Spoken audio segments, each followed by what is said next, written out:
Hello, and welcome to I Know Dino, the Big Dinosaur Podcast, where we cover news, interviews, and discussions of all things dinosaur. Hello and welcome to I Know Dino. I'm Garrett. And I'm Sabrina. And in this episode, we're again begging everybody to take our survey. Not begging, kindly asking. I'm not below begging or above I don't begging. think we're there yet. We've gotten some responses. We've gotten 6. And if nobody else responds, those 6 people will determine what changes we make to the podcast. So if you don't want 6 people to determine the future of the show, then you should answer. And thank you to the 6 people who did respond already. Yes, we appreciate it. Yeah. This week we have an interview with Dr. Victoria Arbor, one of my favorite people to talk to since she is an ankylosaur expert, and ankylosaurs are the best dinosaurs. I don't agree, but it was a good interview. Yes. We also talked about Ghostbusters. We did, because it's a lot about Zool, the new ankylosaur. Mm-hmm. We also have Dinosaur of the Day, Olorotitan, and we have a ton of dinosaur news. As per usual. Yep. But maybe not in the future. Depends what the survey says. That's true. Maybe there'll be more in the future somehow.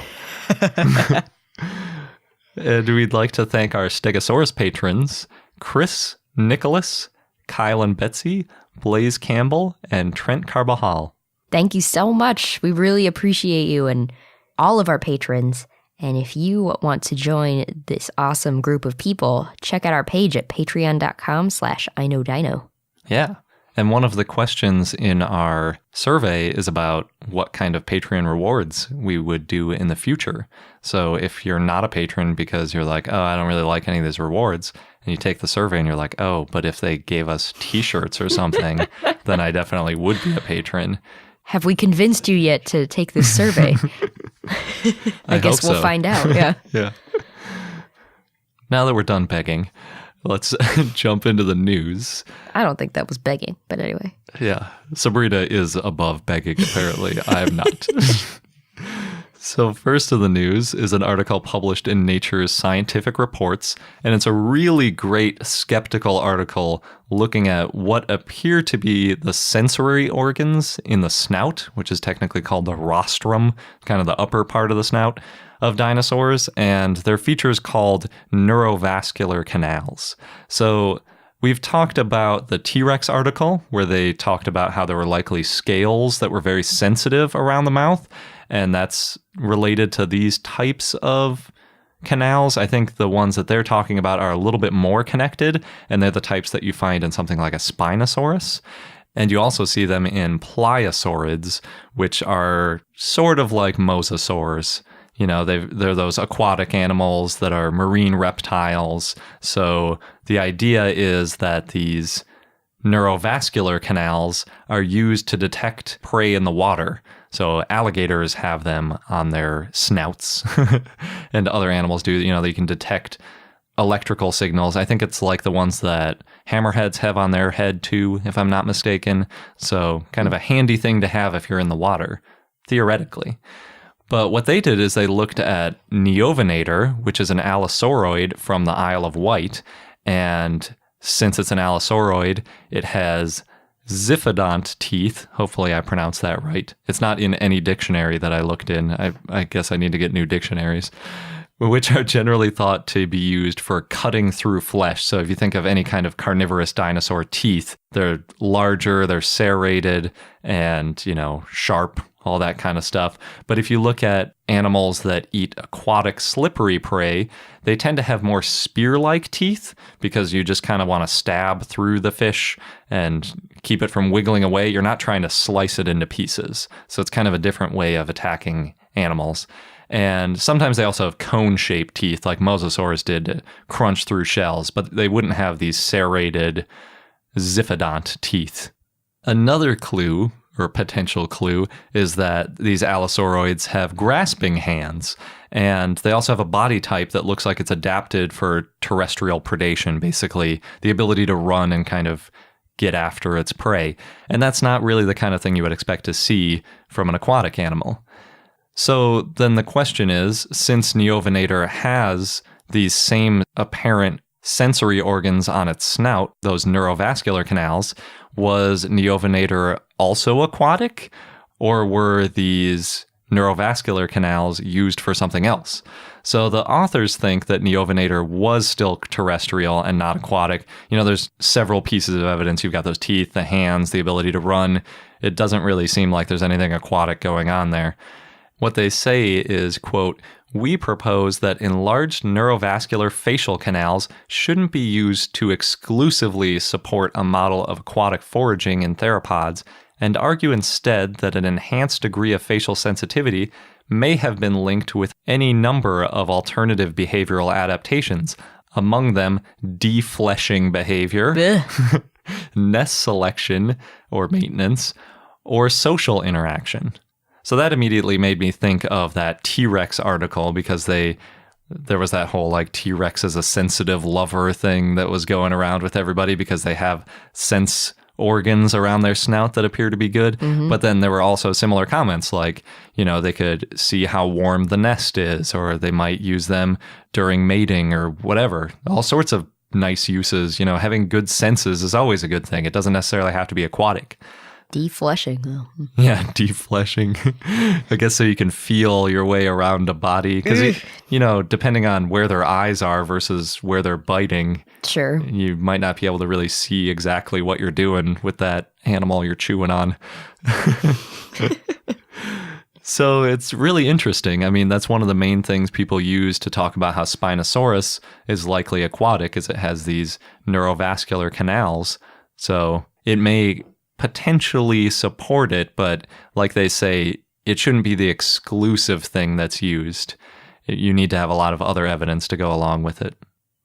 Next up is an article published in the Proceedings of the National Academies of Sciences, and thanks to Chris for sharing on Twitter.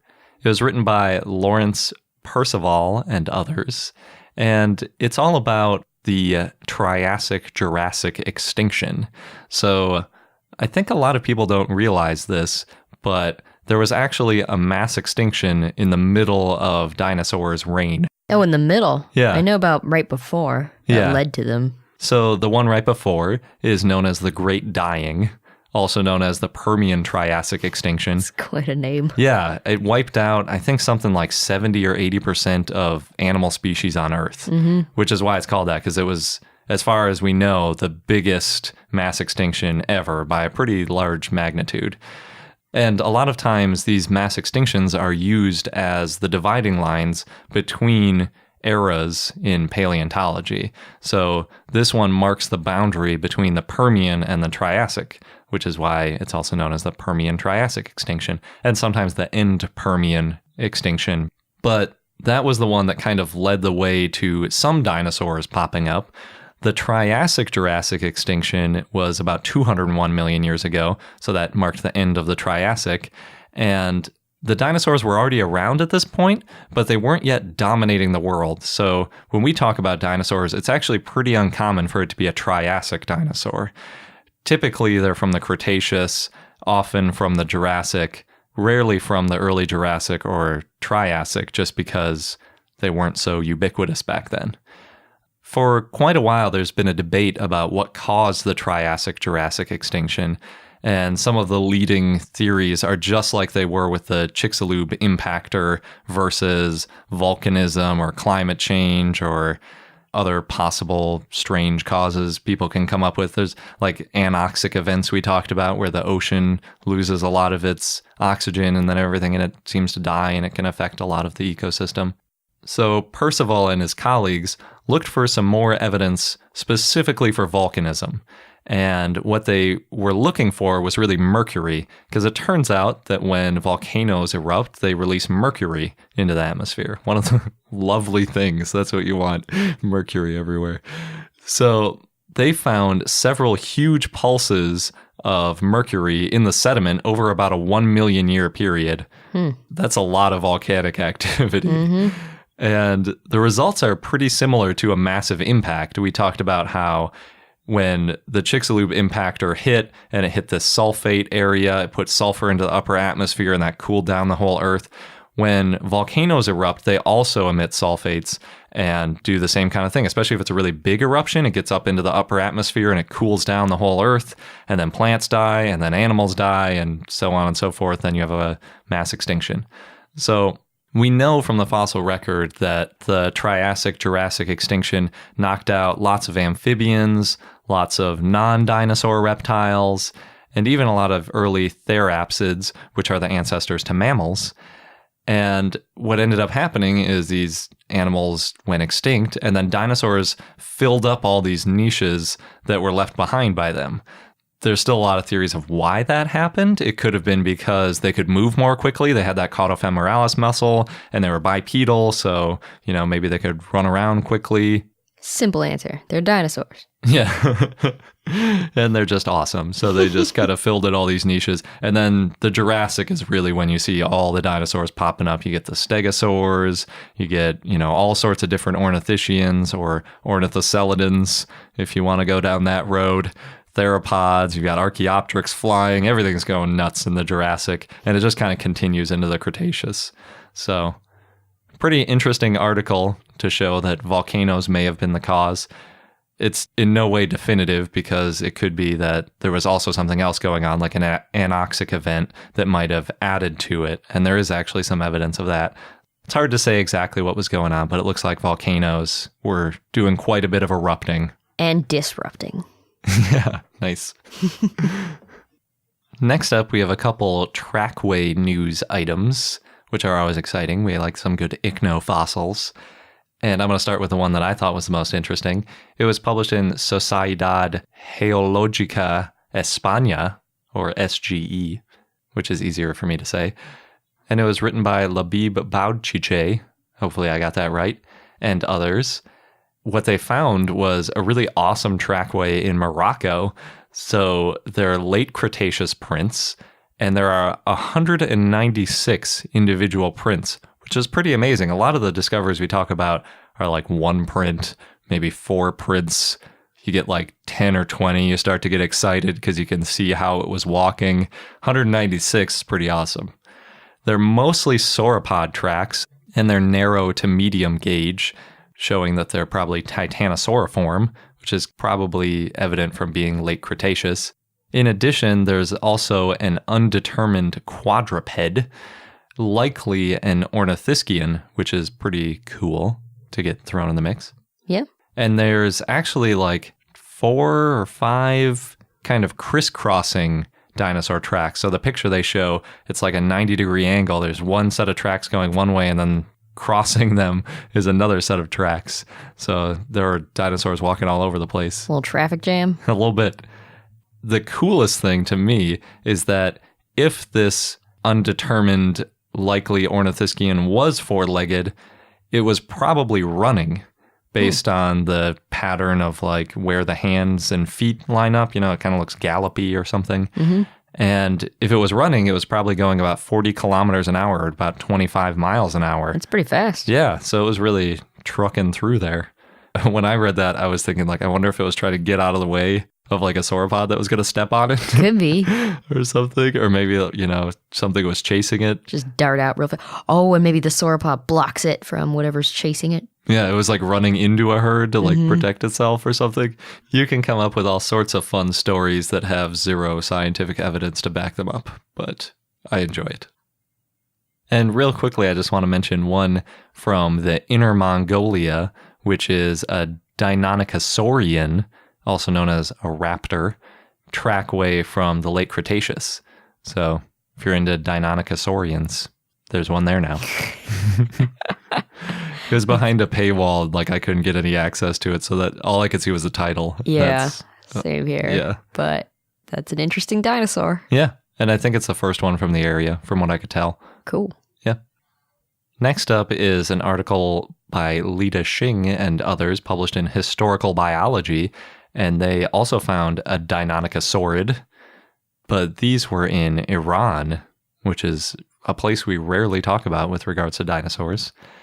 They were found in the Alborz Mountains, which is just north of Tehran. It looked like it was within 20 or 30 kilometers, pretty close. And the prints were found near some coal beds. It didn't really talk about how they were discovered. I kind of wonder if that's related. Interestingly, the toes don't really look like dromaeosaurids, so it might have been a troodontid, but they appear to be from the mid-Jurassic, which is really early for anything remotely like a Deinonychosaurid, considering Deinonychus wasn't even around for another 50 million years. So it's a little weird, and there's still kind of a little bit of controversy about when dromaeosaurids and troodontids kind of started evolving, because we have tracks in some cases much earlier than we see any actual remains of the dinosaurs. But they're pretty obvious because, they're just the two prints. Mm-hmm. The third toe is sticking off the ground with that claw on it. So you see just these two little prints all over the place. You know what kind of dinosaur it is. Yeah, unless there's some other kind of sneaky dinosaur that has just two toes that we haven't found yet. It's possible. Yeah, especially in this case because the toe lengths don't match with the dinosaurs that you might expect it to be. Yeah, and there's still a lot we don't know. Yep. Speaking of Li Xing, Science Mag wrote a feature on him. So he's a paleontologist from the China University of Geosciences in Beijing, and he's really passionate about dinosaur footprints, as you may have guessed. He pops up in like any Asian dinosaur footprint article. It's really cool, the whole story about him. So he's been to over 100 sites throughout 31 of the 33 provinces in China, and many of these sites were originally found by amateur fossil hunters. And so Xing is hoping to combine all of his data into a map of dinosaur habitats. And when he goes to these sites, he surveys the areas really quickly. He learned to rock climb so that he could see some of the best preserved tracks. Nice. Because those are often vertical. Yeah. Before he did this work, there was no comprehensive report of fossil tracks in China. So this data helps a lot. And he got into dinosaurs when he was 6 years old, and then as a teenager, he built a database of 900 dinosaur names with Chinese translations that his colleagues still use today. Nice. Yeah. And he's also got a collection of 200 specimens preserved in amber, so he keeps popping up a lot in those stories. He buys the amber from jewelry markets in Myanmar, and he and Ryan McKellar are the ones who described late last year the feathered baby dinosaur tail that was preserved in amber. It'll always be Burma to me, because they always describe it as Burmese amber. Yeah. He's published more than 60 papers with Martin Lockley since 2012, averaging about one paper per month. Nice. And often these papers look at footprints as new evidence of when and where dinosaur species were around. Because, though, of the frequency of his publishing, some people think he might be in too much of a hurry, but one reason for this is because China is growing its industrial development, and that means there's new fossil sites being found, but also quickly destroyed. One time he found a fossil footprint site on land owned by a local mining company, and then when the company found out, they broke up the site in the middle of the night so that Xing and his team couldn't halt their work by protecting these prints. Man. Yeah. So now what he does is he keeps silent on what his team finds so that people in the area don't suspect what they're doing. And Xing said, quote, "We need to move quickly and get more data before bad things happen. They are precious. Dinosaur footprints are great records from nature, not just stone pits," end quote. That is awesome. Mm-hmm. It's almost like an espionage kind of thing, like sneaking in, trying to like do some research. Modern day Bone Wars. Yeah. Well, I don't know. It's pretty like low key though. True. I was also thinking kind of like Indiana Jones with the adventure side, but he was causing all sorts of havoc. This guy is trying to impact things as little as possible, it sounds like. Yeah. That's probably also really helpful with the Burmese amber, because I think those are still controlled by a like military non-governmental group. Yeah, so that's controversial too, because some people are like, well, don't take it out of the country. But he has said that once things are controlled, then he would happily give it back. Yeah. Yeah, that's interesting about taking things out of the country. I really don't mind it as long as it's kept in a museum that's public, because there's a lot of American fossils that are found. And in most cases in the U.S., when fossils are dug up, you can sell them just to private collections.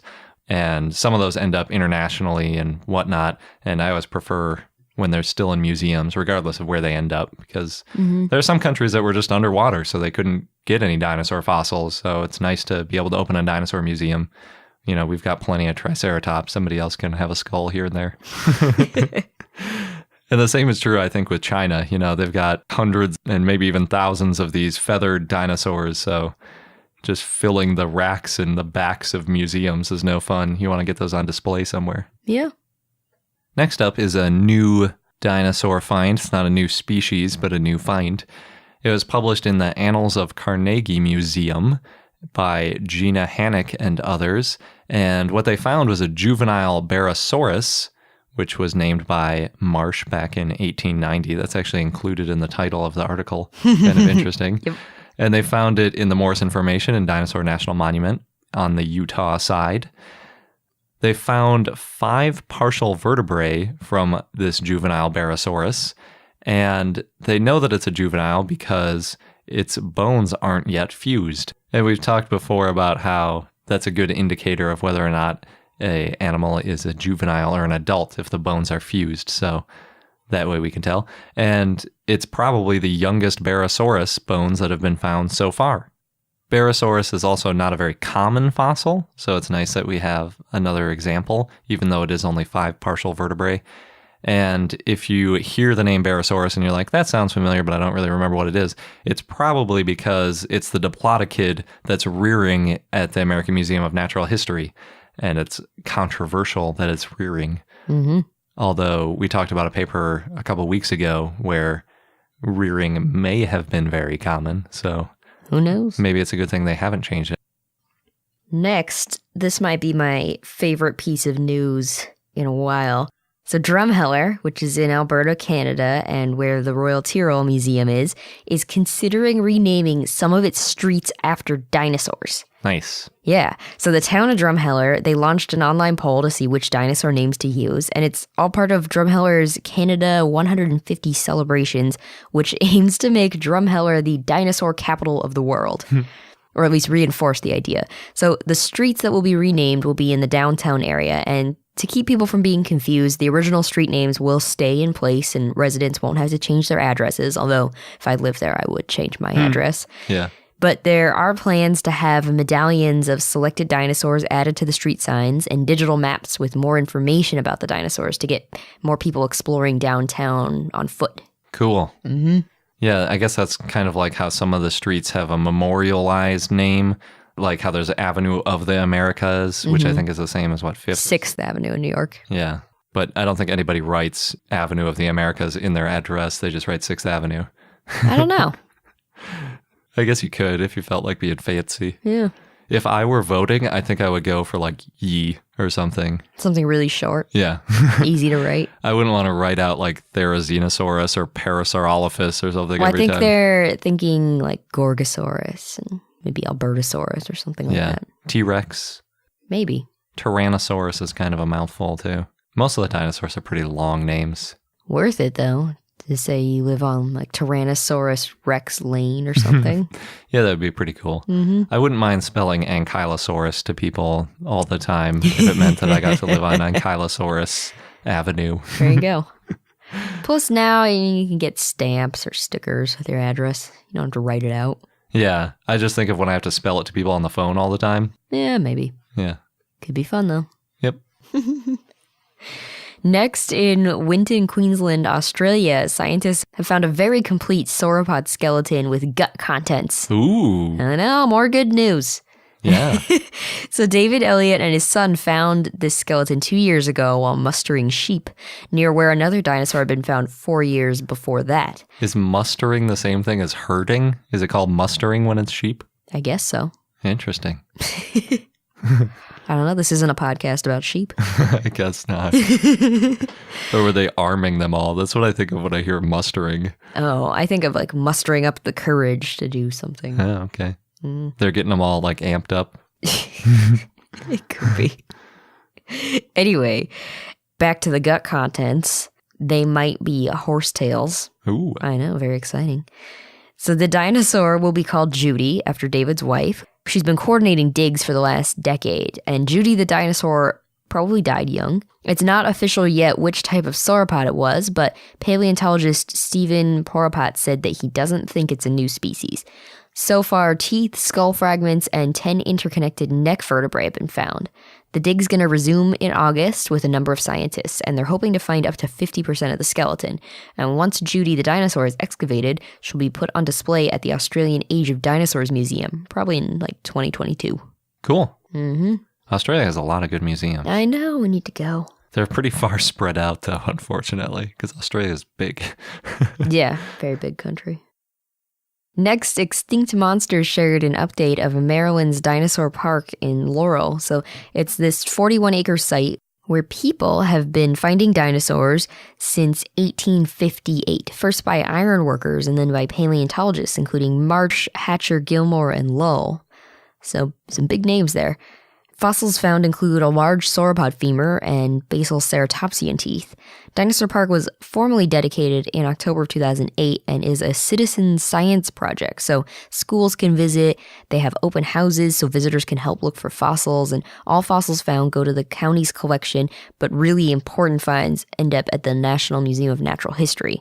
So the site has some exhibits now, and there's also a climbable dinosaur skeleton, a garden and picnic benches, and a series of displays about baby sauropods and a mural of dinosaurs, as well as other dinosaur art. So it sounds like a good place to visit. Yeah, especially for kids with all the activities.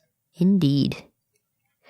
Next, FutureCon, which was put together by Smithsonian Mag and AwesomeCon, is a 3-day conference that debuted this year.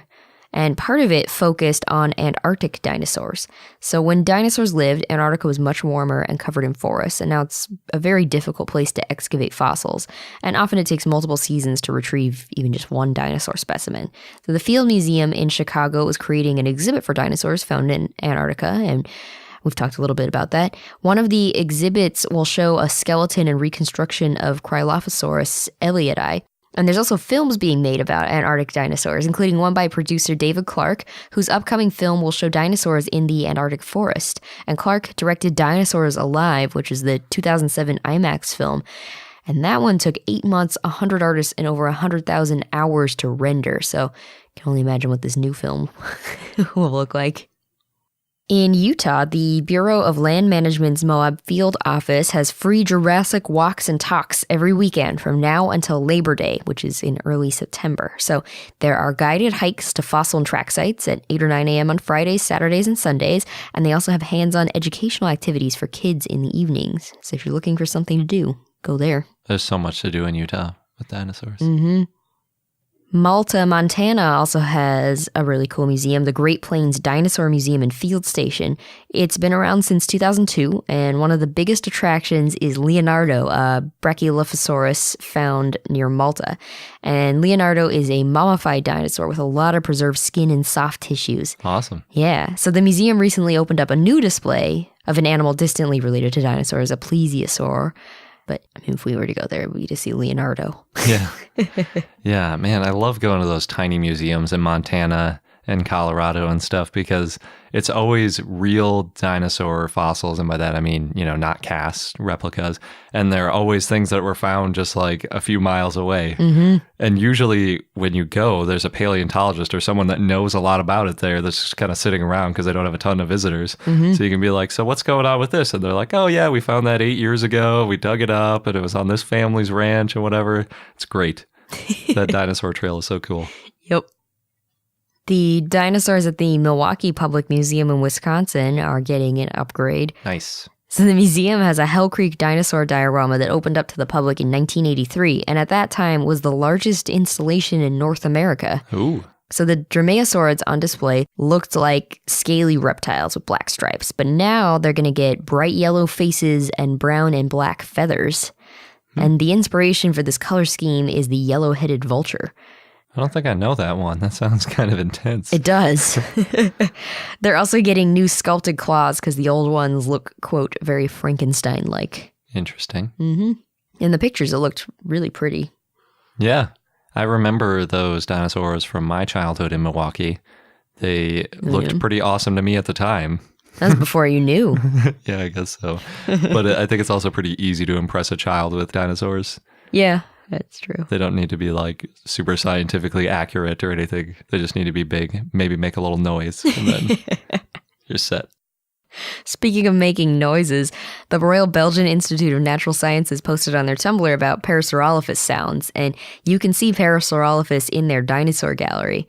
The hollow crest, which we've talked about, allowed it to warn of danger or attract mates and more. And the post has a video of a computer model that recreates the Parasaurolophus sound, which sounds a little bit like a didgeridoo, musical. I think from what I remember about this recreation, which was, I think, actually done back in the 90s, they based it kind of on a didgeridoo. They kind of used a didgeridoo to think about the resonance that might happen within the cavity. And it's pretty interesting. Yeah. I've heard it all over the place. There's about 20 YouTube videos of it. Maybe more. Yeah. The original is on like some obscure website where you have to like download the MP3. So a lot of people have recreated it. It sounds pretty interesting. It's not as horn-like as you'd expect. I think a didgeridoo is probably the closest instrument. Deeper, yeah. Yeah. And then they just kind of did different notes and things like that to give it a little feeling to it. Next, Friends of the Royal Alberta Museum Society, also known as FRAMS, recently celebrated their 35th anniversary, and Phil Curry gave a lecture called Exploring Alberta's Lost Worlds as part of the celebrations, and the idea was to encourage more people to become paleontologists and show people how Alberta is great for dinosaurs. It sure is. The American Museum of Natural History also celebrated an anniversary, the 70th anniversary of Coelophysis. So Edwin Colbert and a team found a Coelophysis bone bed in Ghost Ranch, New Mexico in 1947. And Coelophysis was about 8 feet long and looked kind of like a mini T-Rex. You can see the death assemblage of Coelophysis in the Hall of Saurischian Dinosaurs. Next, this was pretty interesting. The Royal Tyrrell Museum wrote a post about two research fields colliding based on a case study from Dinosaur Provincial Park. So, just to take a step back first, paleontology is studying the history of all life on Earth through fossils, but oftentimes dinosaurs get the most attention. So, what happened was back in 1995, Dr. Dennis Brahman, curator of palynology, which is the study of pollen grains and other spores. And not just a misspelling of paleontology, apparently. They were working on a site of fossilized plants, which are rare. And he and his team ended up finding an articulated ornithomimid, which was considered important. So work on the plants stopped so that the dinosaur could be excavated. And the skeleton was exciting. It had feather marks on its arm and was the first evidence of feathers in North America. But unfortunately, the plant fossils beneath the dinosaur were mostly destroyed. Fortunately, though, other plant sites have been found in the area, so Brahman and his colleagues can use them to reconstruct the environment. But it's kind of interesting, I guess. At least in this case, it seems that dinosaurs win. Yeah, and I think that might also be because dinosaur fossils are a lot more rare. There's a lot more preserved plant fossils than there are dinosaur fossils. So you kind of go for whatever's harder to find. Next, New Orleans, Louisiana has an official-unofficial Jurassic Park musical called Triassic Park, and that is Park with a Q. It's a musical comedy, and the description reads, quote, "Chaos is unleashed upon the not-so-prehistoric world when one dinosaur in a clan of females spontaneously turns male. The mutation spawns a chain reaction of identity crises, forcing the dinosaurs to question the very facts of life they've held as truth," end quote.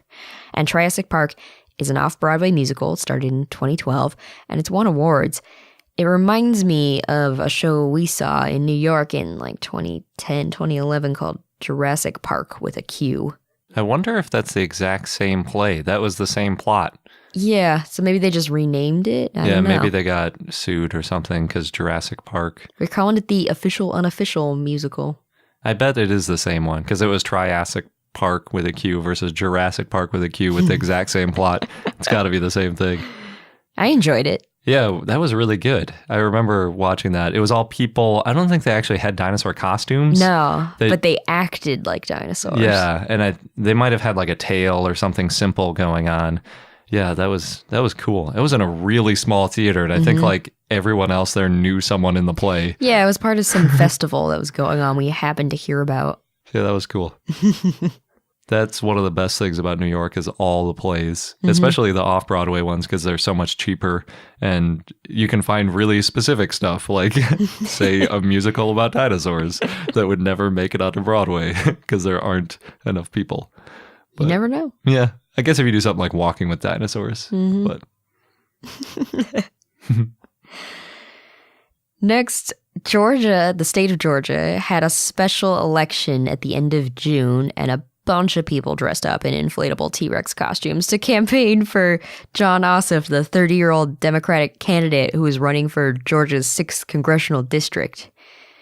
I don't have too much to say about that other than that's cool. Basically, walk into a room full of dinosaurs. Yeah, that's weird. I wonder why they chose that. Probably just because they had the costumes. Could be. And in one of the pictures, I saw a pink T-Rex. I couldn't tell if it was painted. I thought you were going to say, because I saw that you had the age, I thought you were going to say like a 90-year-old, and that's why it was like a dinosaur joke. No. But no. No, he's only 30. That's because dinosaurs are so hip and cool. I guess so. Yeah, the misnomer that dinosaurs are like really old and archaic and stuff is kind of weird considering most of them died by the time they were like 30. They were like live fast, die young, not like these ancient lumbering things. Well, it's kind of like how we used to think of dinosaurs as, sluggish and dragging and all that. Yep, but T-Rex especially, like they're pretty much all teenagers. Yeah. And, that's when they died because they're fossilized. They're not doing any more running around after that. Yeah, that's a good point.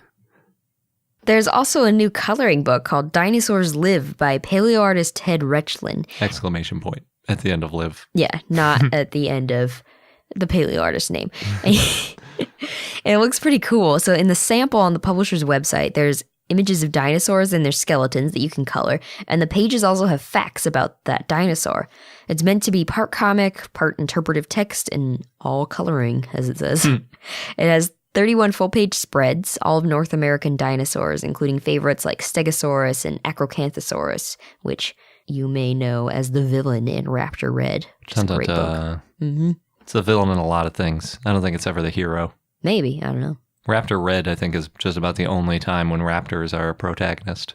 No, there's not enough dinosaur fiction like that. True. And as a reminder, I am begging all of our listeners. Asking kindly. Sabrina is asking kindly, but I'm begging everybody to take our survey, which is at bit.ly/IKD2017, also known as bit.ly/IKnowDino2017. It has fun questions such as, what segment do you like the best? Tell us what you want. Yes. Also, what should we change? What do you like? All this kind of good stuff. Are you a paleontologist? I think might be thrown in there just for good measure. So far we have 6 no's, I think. So, All right. yeah. But much like real voting in countries, if you don't vote, then your voice is not heard. And the country might just go off in some direction that you're not fond of. But, if you don't act, you don't have a chance to influence that. You're saying we're like a country?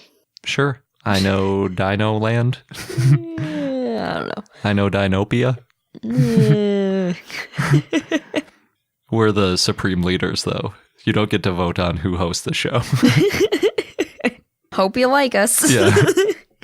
If you'd like to make suggestions, then we're more than happy to make some changes, especially if a lot of people agree with you. So head over to our survey. You can grab the link from our show notes and tell us what you think, what you like, what you don't like, what you'd like to see changed, all that good stuff. Indeed. And all the questions are optional. So if you read one and you're like, that's too personal, or I don't really care about this thing and I don't even want to spend my time answering it, you can just skip it. And now on to our interview with Dr. Victoria Arbor. Dr. Victoria Arbor, who just discovered a new ankylosaur zool, has been on the show before, and it's really great to have you back. Well, thank you for inviting me. Yeah, and I also, real quick, want to thank you for putting a pronunciation with your discovery, because that's really uncommon, and these names are so hard to say. So I really appreciate it. Yep. Well, hopefully one part of the name is easy to say. Yeah. You noticed I didn't even do the species name. By the way, my coworkers think that this name is awesome. I was getting pinged like all day when the news came out. That's so funny. Yeah, we were pretty happy with it. So I'm glad that other people had enjoyment from it as well. Yeah. So last time we talked, you were just switching to the Royal Ontario Museum. Was that to work on this new find? Part weirdly, this was actually kind of a funny serendipitous coincidence. So I'm sort of here in Toronto on a fellowship, like a Canadian sort of federal fellowship program. And so the project that I'm sort of officially working on long term here is actually on dinosaur biogeography. I'm still in the really early stages of that project. But right before I arrived in Toronto, David Evans, the curator here at the ROM, let me know that the ROM had been able to acquire this amazing specimen. And so obviously we were going to work on that right away. So that was sort of what I charged into right at the beginning of my move here. So that was great. Awesome. So you weren't really part of the discovery because it got stumbled upon by someone excavating a tyrannosaur, right? Yeah, that's right. It was discovered in Montana by a crew digging up a Tyrannosaur skeleton. So either Gorgosaurus or Albertosaurus. We're not sure exactly which species yet. Mm-hmm. And they were sort of digging around and increasing the quarry size to see if they had collected all of the elements of the Tyrannosaur. And their sort of skid steer, so kind of like a bulldozer, sort of was excavating and bumped into the tail club. And because the ankylosaur was completely buried, it was under like meters and meters of rock, meters and meters back from the cliff edge. It's not something that would have eroded out like for thousands of years probably. So that's partly why it's so well preserved, because none of it was ever exposed to the surface before that sort of accidental bump. Awesome. Yeah, that's like the perfect way to discover something, just like the tip of a limb like that. Yeah, it reminds me a lot of a story from Alberta where the beautiful death-posed ornithomimus that's at the Tyrrell Museum was also discovered kind of accidentally in a similar way where, as I understand it, a group of the folks from the Tyrrell were actually there because there was a beautiful leaf layer. So there were some really nice fossil plants, and as they were flipping up this layer to get at the plants, they found a whole articulated ornithomimid. So sometimes these things happen, and it's great because then you get these beautiful specimens, but I'm sure it's a little frustrating for the people who want like the plant fossils and not this dinosaur that gets in the way. So, oh, that's cool. So is the Tyrannosaur and Zool, are they in like the exact same layer? Like were they around at the same time or possibly buried together, or are they more separated than that? Yeah, it's a good question. So Zool comes from about a meter above where the Tyrannosaur was collected, okay. And then off to the side.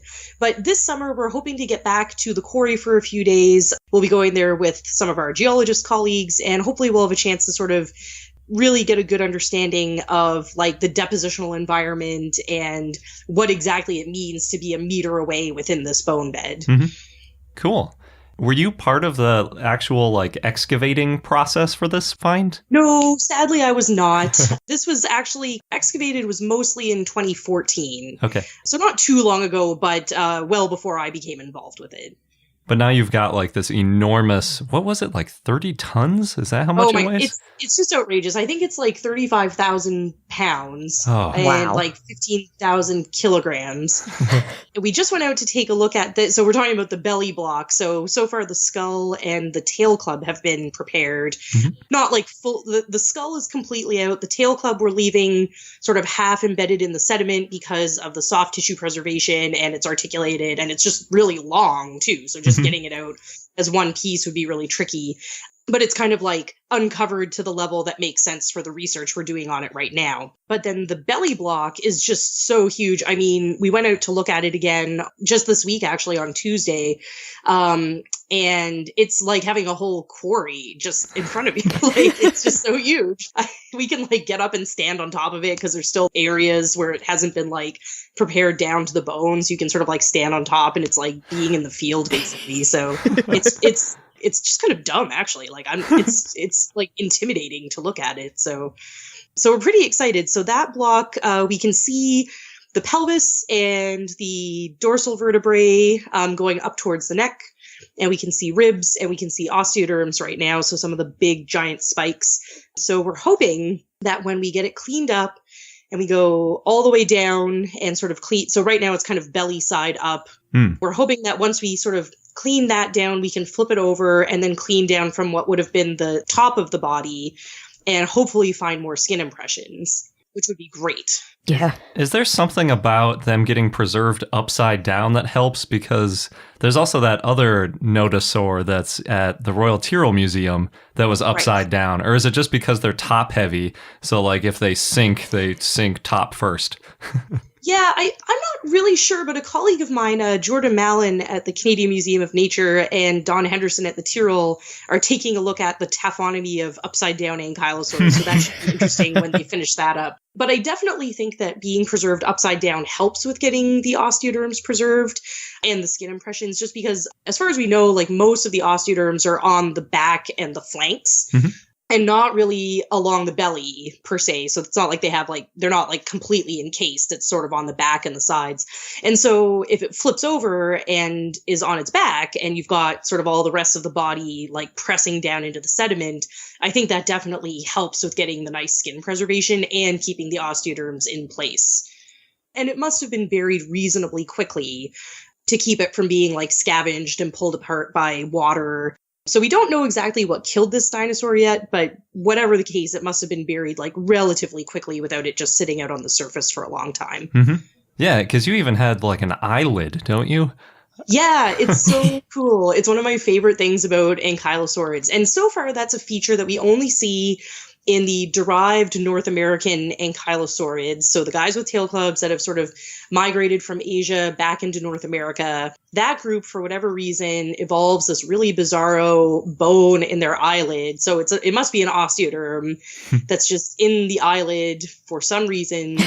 And it's really cool. So there's a couple of specimens where it's preserved, but it's always really neat to have, like, it's still pretty rare, all things considered. So I like this particular specimen because the eyelids are kind of half down, so it looks a little bit like he's blinking. Like you can really picture how those work. Yeah. In relation to the eye. So it's pretty cool. Yeah, that skull looks great, especially from the left side. That's definitely its like photographic side. Yeah. It definitely has one side is a little bit more squished than the other, but yeah, it's an amazing skull. It's huge too. It's basically, besides Ankylosaurus, this is probably the biggest ankylosaurid in North America. We're estimating that the body we estimated 6 meters when we were sort of doing the media release. When we went to look at the body block earlier this week, we were like, it might be bigger than 6 meters. So we just have to get it cleaned up and like 7 meters might not be crazy for this particular fellow. So wow, we will see. We just have to get it cleaned up. Yeah. Don't you have like some keratin recovered too along the tail there? Well, this is something we're really excited about. So we have some really beautiful examples of skin impressions in the sandstone. So sort of classic dinosaur skin impressions like you would expect, like you see in like hadrosaurs all the time. Well, not all the time, but like fairly commonly. So we've got some great skin impressions, but then we also have some really unusual preservation that isn't just impressions in the rock, but it's actually this black organic material. So we've got some scales that don't have bone underneath. And then we also have some of this material over top of the spikes, the bony spikes on the tail. And so it's clearly the keratin sheath that's been preserved. And what we're very excited about is the opportunity to test for keratin. So we know it represents the sheath. And now the question is, does it contain any of those original keratin proteins? Oh, gotcha. So we're very excited to give that a try. It's a really cool new field of research called molecular paleontology. And some of my colleagues down at the North Carolina Museum of Natural Sciences and North Carolina State University, like Mary Schweitzer and former PhD student Alison Moyer, they've done some amazing work where they use sort of like immunoreactivity to test for ancient proteins. So they can use like antibodies like you would use on modern cells and modern proteins, and they will react to these ancient 75 million year old dinosaur fossils. Yeah. So it's really exciting. So we're hoping to try some of those techniques and see what other kinds of like biochemical or geochemical approaches we can use to look for some of these ancient proteins. That is awesome. I'm excited. Yeah, we're really excited. So we don't know if it's going to work, but I think it's got as good a likelihood as anything. It's just really organic looking, for a lack of a better word. Yeah. It's kind of like when you see sort of like carbonized plants or like really organic layers when you're out sort of digging in quarries. That's just really what this looks like. So I think it's got a really good chance of preserving some of the original materials. Yeah, it kind of reminded me too of some of those partially preserved feathers around some of the Chinese dinosaurs where they have that kind of black keratin. And was that the one where they were using the antibodies on it too and it like fluoresced around them? Yeah, so I think it's definitely been used on claw keratin. So one of the papers that came out recently was on testing the claws, so like the claw sheath of Citipati. So it's actually the big mama specimen, I think, like brooding oviraptor. I think that's the one that they tested. And it reacted with that material. And then I think it's been used on feathers also. Cool. I don't know if I saw that Citipati one. I'm going to have to check that out. It's pretty recent. I think it was late last year that it came out. Okay. It might have gotten swept up with like all the SVP stuff when there was so much news. There was a lot of news around then, that's for sure. Yeah. Cool. So with this enormous block, what's your plan going forward to try to get through all that material? Ship it down. Yeah, so this right now the specimen is actually too big to fit inside the Royal Ontario Museum. It's too heavy and too large to go through any doors. So right now it's being sort of stored and prepared out at Research Casting International, which is a really cool place. They do lots of exhibit work and preparation work. They did the renovations on the Natural History Museum in Berlin, and they've done all kinds of exhibit work for the ROM. And so they're located about 2 hours away from here, and they've got some folks preparing it. And it's just going to be a slow, careful process because whenever you have skin impressions involved, it just can make it go a lot slower than you might expect, even considering how big it is. I think it's going to be a challenging job, but we're excited about it. Yeah. I saw something recently. I'm not sure if you saw this paper, but they were talking about using, I want to say, micro CT scanning or maybe some kind of laser technology to try to see like a little bit into the material while they're preparing it. Have you seen that? Oh, interesting. I have used a micro CT scanner before, but the one that we had out at the University of Alberta only took things like a couple centimeters in size.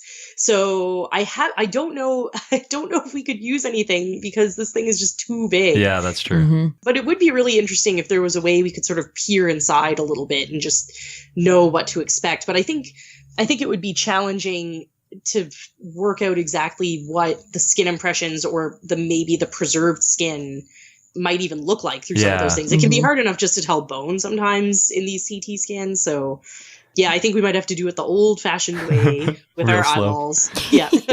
Yeah. And I guess with skin impressions especially, you might have the same kind of rock. Like there might not be really any difference between the chemistry. So nothing like that would really help. Yeah, so the impressions will just be like the rock in a sense. And if we're getting sort of more like preserved original skin, like the keratin, that's probably going to be really thin and hard to differentiate. So how does that work if you have the actual specimen and then there's a skin impression that obviously kind of faces the specimen? How do you make sure you're not chipping away the skin impression when you're getting towards it? Like that seems impossible. So the great thing is that I don't have to do this. I have prepared fossils before, but I think that kind of work is best left to the really good experts at it. So we're really lucky because we have some really excellent technicians at the Royal Ontario Museum, Shino and Ian, who are the full-time technicians at the ROM and prepared the tail. They do a great job. They know what to look for. They know to go slow and to keep your eye out for different things. And yeah, it's really just about being able to recognize when you hit those layers that reveal the skin impressions. And you hope that the rock is actually going to break along some of those as well. Okay. That's kind of what I was imagining. Like you get down to the layer and then you could maybe peel it back or something. Yeah. That yes, it can work like that. It doesn't always, I don't think. So that's just the ideal. Yes, yeah. Cool. So I have to ask, because obviously you named the dinosaur after Ghostbusters. Are you a big Ghostbusters fan? I would say I'm a reasonably big Ghostbusters fan, and it's not one of the ones I can quote like to the same extent as like Jurassic Park or something like that. But I grew up with the Ghostbusters cartoon show. Oh, sorry, the real Ghostbusters cartoon show, because there were 2 Ghostbusters cartoon shows. And a couple years ago, when I was working on the Ankylosaurs from Alberta and also one from New Mexico that became Zeopelta, I remember thinking about how it would be really funny to name an Ankylosaur after Zool because they just looked so similar, and it's a fun name to say. It's short. It starts with a Z, and I just thought that would be really great. And so when we had this amazing new Ankylosaur in front of us at the ROM, at first I wasn't convinced it was a new species. So we sat with it for a long time to make sure we were really comfortable that it was new. And when we sort of finally were like, okay, yeah, we can't refer this to any of the existing species, so we should give it a new name, I was just kind of like joking around with David, and I was like, yeah, so what about if we just called it Zool? And he was like, yeah, like that's what we have to do now that you said that. So that's pretty, so I was kind of joking, but he really liked it. So there we are. Amazing. So what specifically differentiated it enough? Was it like the eyelid or? No, the eyelid is something that we see in a couple of other species like Euoplocephalus and Dioplosaurus, at least.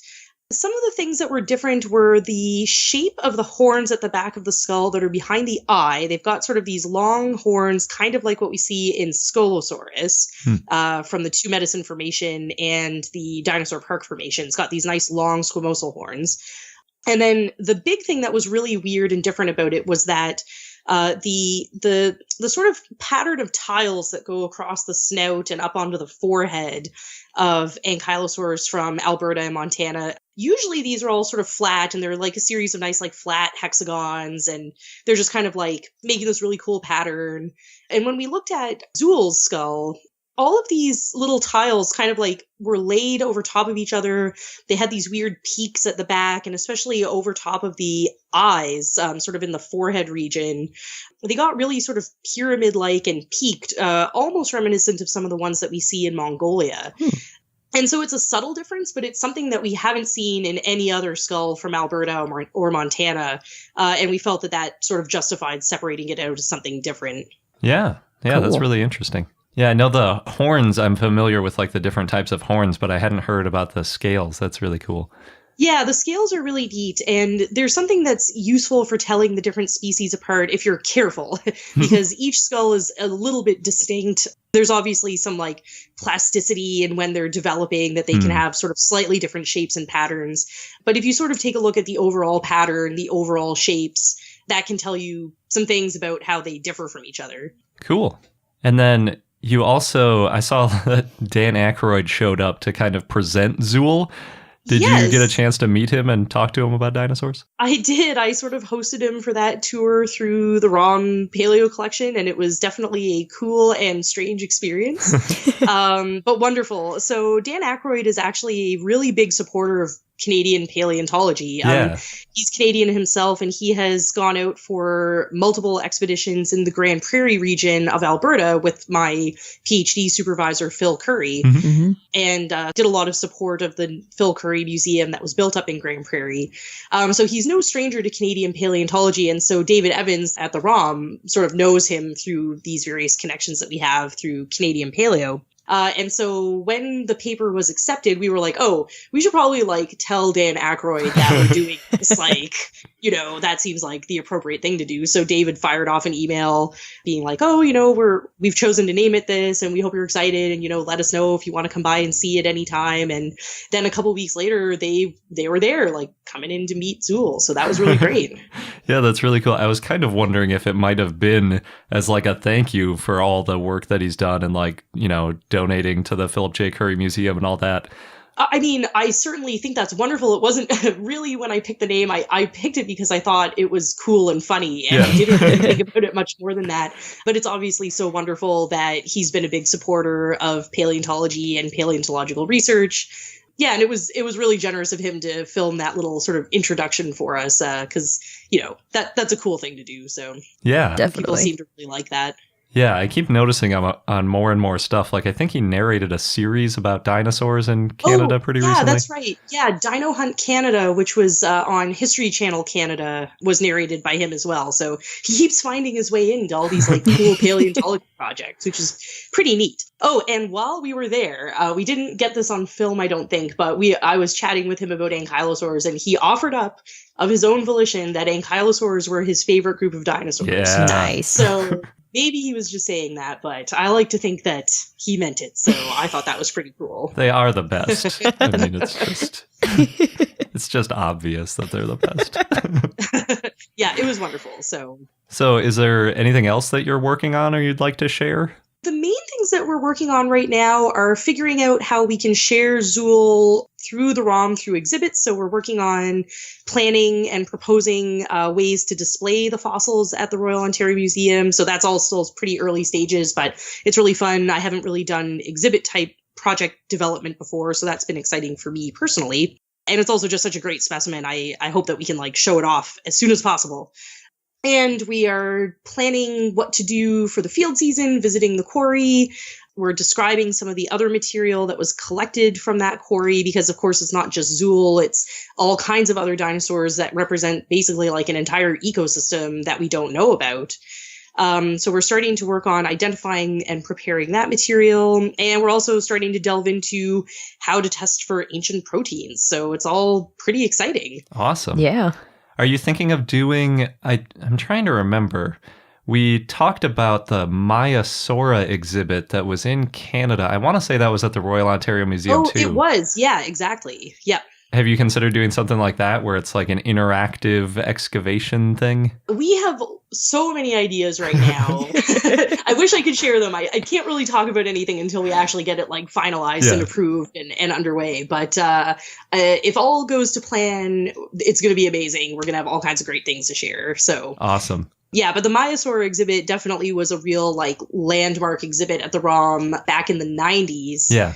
I lived in Nova Scotia, so I didn't grow up in Toronto, but I do remember seeing that exhibit when we were on a family vacation to Toronto, and it was pretty cool. They did a lot of things that were sort of groundbreaking for paleontology exhibits at the time. So if we can live up to the Maiasaura exhibit, I will be very happy. Well, you've got a great fossil to work with, so that always helps. Yeah, it's a great fossil. So and it was just so exciting to have our specimen and the Tyrrell specimen sort of hitting the news in the same week because they're both great fossils, but they also represent such different stories about ankylosaurs. Mm-hmm. So I thought it was a real banner week for ankylosaurs that week. That's for sure. Definitely. That was my favorite week of dinosaurs ever. It was a good week, that's for sure. It was almost confusing though because a lot of people didn't know the difference between the two. So they're there's this Zool thing at and it's got all this preservation and now it's on display at the Royal Tyrrell. It's no, that's not, and that doesn't have a club. I have noticed sometimes that people are getting a bit confused, but hopefully when they actually go see it or if they read more, then they sort of figure out what's going on. I mean, they look so different to me. I'm that's obviously not Zool. The Tyrrell specimen is obviously not out. You know what I mean? They're just so different. But yeah, anyway, it was a funny week, quite coincidental. So yeah, hopefully by next year, we'll have even more research published and more things to talk about for this specimen. So is the best place for people to keep up with you still your Twitter at Victoria Arbor? Yep, that's probably the best place to get all the late breaking news, Zool or otherwise. Awesome. All right. Well, thank you very much for coming back on. It's always great to talk to you. Yes, thank you. Oh, thanks so much for having me. Thank you again so much, Victoria. That was an awesome interview.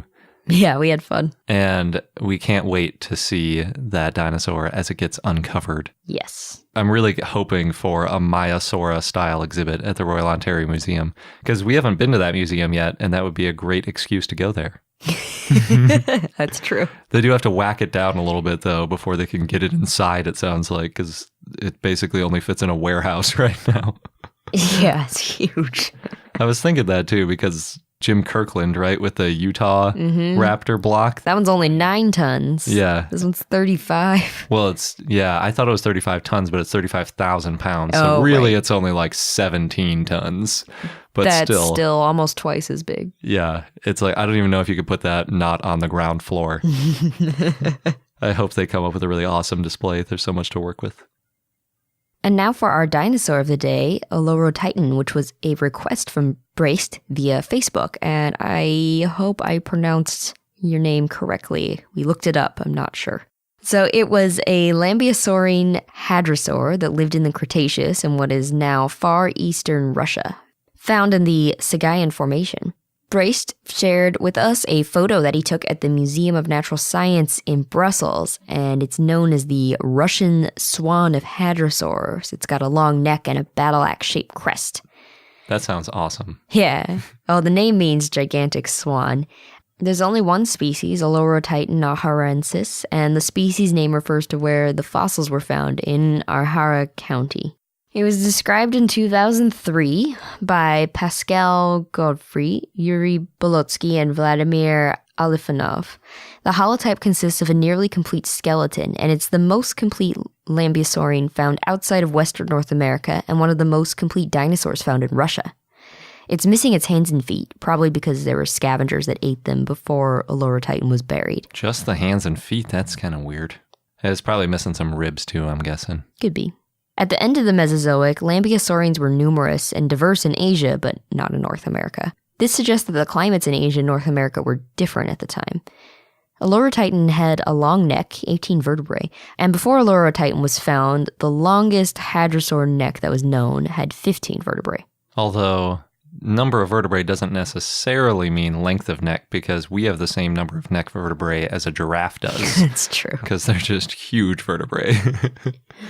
But still, if it has more. Yeah. So its battle axe or hatchet-shaped crest points backward, and that's different from other hadrosaurs with crests. This crest may have been used for attracting mates or to let others know that they were the same species. It had a hollow structure, which may have allowed it to make low-frequency calls. The crest expands from the nasal bones. And if this is true, it would be similar to what scientists think Parasaurolophus could do.